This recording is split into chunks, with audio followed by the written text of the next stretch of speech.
Hello, my name is Amalia Aswin and my co-author is Affan Aswin. We are from Faculty of Medicine, Mulawarman University at Samarinda, Indonesia. And we would like to present about clinical approach of children with monogenic diabetes in primary healthcare. I have nothing to disclose. So monogenic diabetes is estimated from 1 to 3% of pediatric population with diabetes. Monogenic diabetes itself is a result from defect in a single gene characterized by impaired function of pancreatic beta cells, resulting in moderate to severe hyperglycemia. We use literature search on PubMed and CBI and Google Scholar with the keywords monogenic diabetes and children. Since the majority of monogenic diabetes are misdiagnosed as type 1 or type 2 diabetes, hypoglycemia and other adverse effects of glucose-lowering therapy, including insulin, were reported.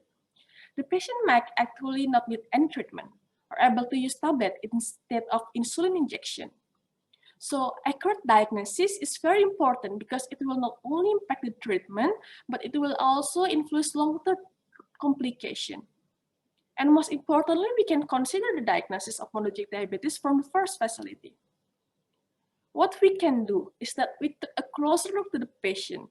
The patient finding include diabetes presenting before 6 months of age, mild hyperglycemia or diabetes, diabetes associated with extrapancreatic features such as congenital heart disease or gastrointestinal defect, severe diarrhea or autoimmune condition. We should draw a detailed pedigree chart if we find patient like this, at least 3 generations, and we can see if there is autosomal dominant pattern of inheritance.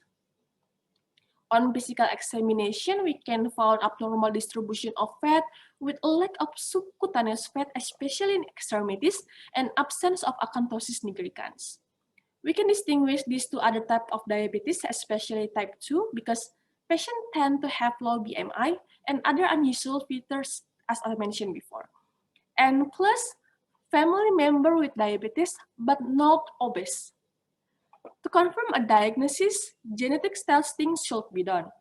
And the algorithm is that we test the most common form first, and we only consider the rare forms once those 3 were excluded. And of course, we cannot perform it at the primary healthcare, so we need to refer it to higher facility.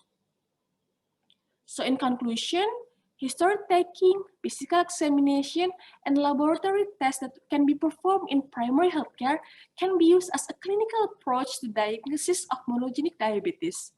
The findings indicate that the patient should be referred to higher facilities to confirm the diagnosis with genetic testing. Therefore, patients with monogenic diabetes can optimize specific treatment, avoid unnecessary pharmacological treatment, and avoid adverse effect without benefit. Thank you.